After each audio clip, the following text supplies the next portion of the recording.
No, that's another part. I think that's another one that I'm going to be talking about in the contain. That's fine. So at this point, what I'm going to do now is I'm going to drop, well, if you want to drop the database from both the original and the destination, you can certainly use the drop database prods and drop the logins on each one. So now we're good. So this particular part demonstrated that when you move a regular database from source to destination, you can come out with what's called orphaned SQL logins, and that can be problematic. Now I'm going to show you the same process actually, where I'm going to actually create a contained database, and you'll notice that when I create a contained database and I migrate it from source to destination, I do not have to worry about SQL login orphans, because all the data is contained within that data. So all the data, metadata about the SQL logins and SQL users are contained, and they transfer from source to destination. So that's a great benefit to the SQL server. So let's start now. So the first thing, as I said, is before we can even create contained databases, we have to actually activate them. And the way you activate them is as follows.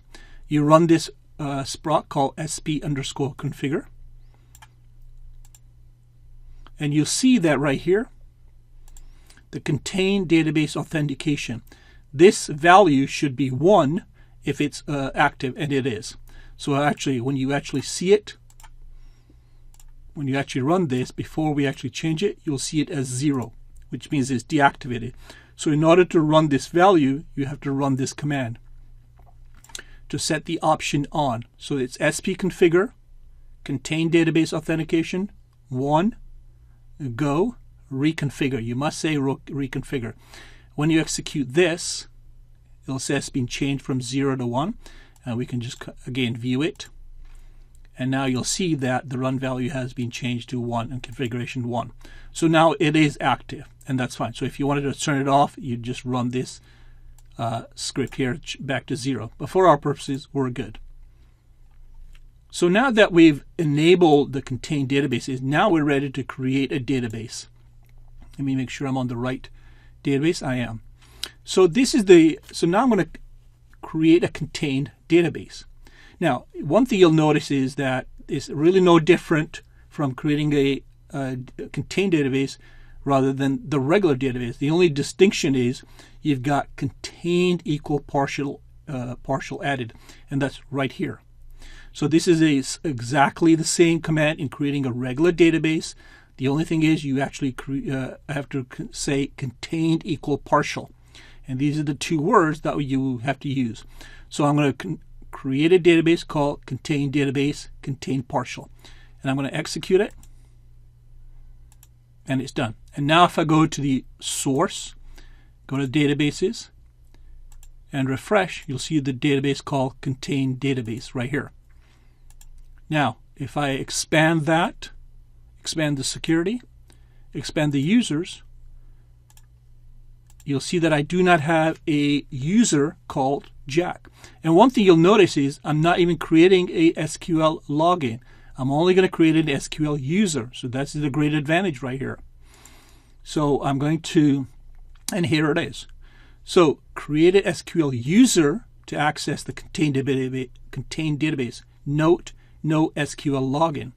So I'm just going to highlight this, and this will basically create a user called Jack with the password, and it's going to change the schema to database owner.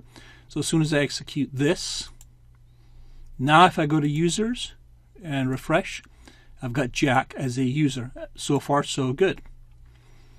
So now obviously if you wanted quick information about it, you can use this SQL sys principle, which is select, name, and so on from sys database principles. If I execute this, you can get little information about the user I just created. You'll notice that in the authentication type it says database, and it does none is a regular database. This is a partial database. And actually I can show you that here also. If you right click, properties, options, you'll see here the containment type is the partial or none. When you create a normal database, actually, it's defaulted to none. If I had to create a database using the T-SQL, this is how I would do it. And what I would do is just change the containment type from none to partial and go OK. But I've already done that T-SQL, and I'm also showing you now how to use it using a GUI, which is a very easy thing to do. So I'm just going to cancel this.